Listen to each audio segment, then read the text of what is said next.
Hi, these comments are for MS, and I am Michael from OTC, OnlineTOEFLCourse.com, and you sent me an independent writing practice test you want me to take a look at. You said in the email, you said, hey, you got some nice materials at your website. You haven't seen anything. You haven't seen my courses.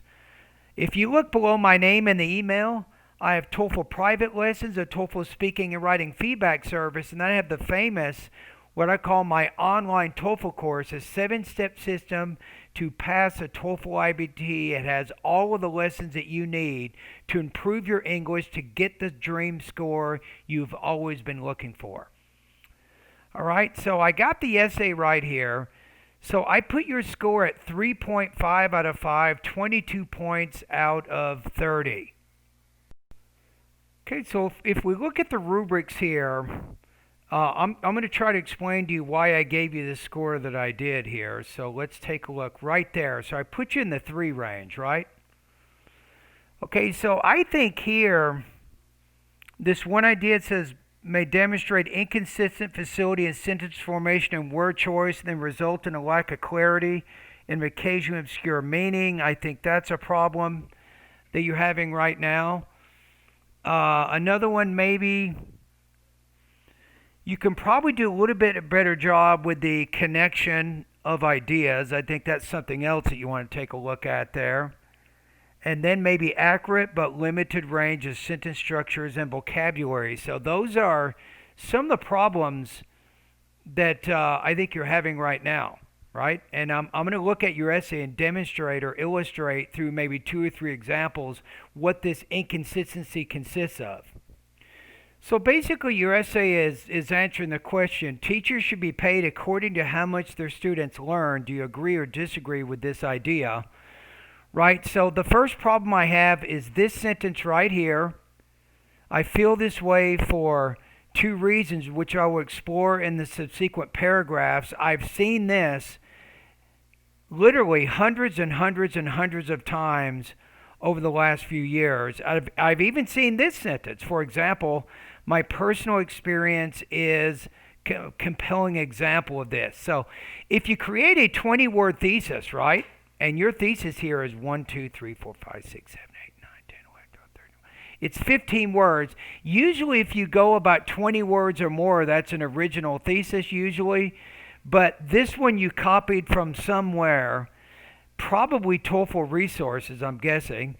You say, for example, my personal experience is a compelling example of this. Again, I've seen that way too many times, so you copied that particular sentence. So you need a more sharply focused thesis here that will mention, you might say something like the teachers pay should not be based on students' learning, which will eventually lead them to a lack of interest in their jobs and a low productivity rate, right? So if you take these 2 ideas and then put them into the thesis, that's going to be original, right? And it even organizes yours a little bit better. Okay, now you also have a lot of sentence structure issues. So you say tutors. To me, tutor is not the same as a teacher. So I would not use that synonym. Teachers will show a lack of interest in their jobs if you're having problems with plural, singular, plural nouns. This is a problem with passive voice. If they are paid based on the students, you want to make this plural possessive noun. Students' report cards. And this is where you need to end the sentence. In other words, if we judge teachers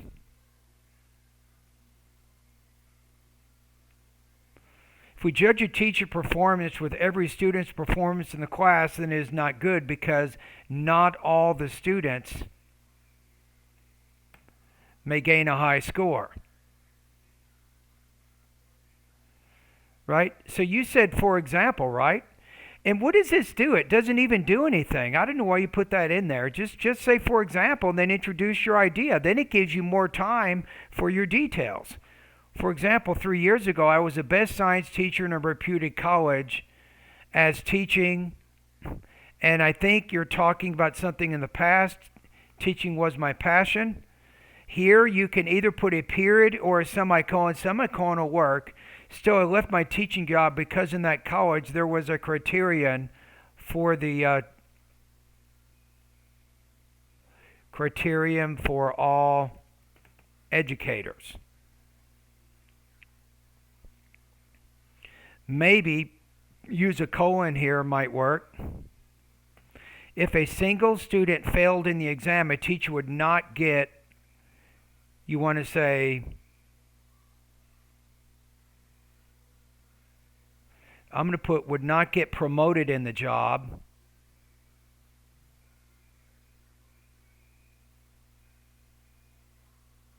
And then this is just your sentence structure is no good. I'll be honest with you, you're not controlling it at all. I'm going to turn this into a participial phrase here, thereby leading to increase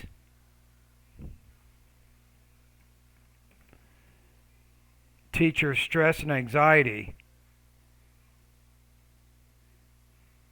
or thereby increasing, you're saying that you face, how about thereby increasing, thereby leading,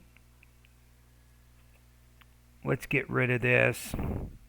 See, it's too many changes I have to make in here to make it right. Thereby increasing the stress and anxiety. You don't need a comma after the word that. It's considered a restrictive element. As a result, the college had to face a big problem. 3 more teachers resigned with me. Finally, the college removed this condition that a student's progress would not affect the teacher's salary, but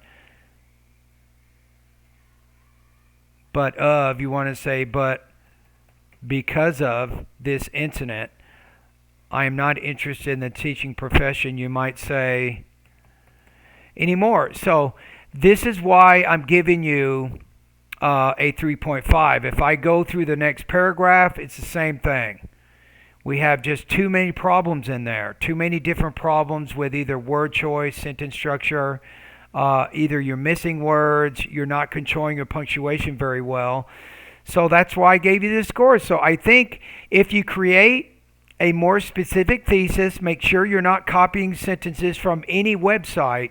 You said that you were studying at my website. Don't copy any sentences from my website. No one. You have to come up with your own original language, your vocabulary and your grammar, right?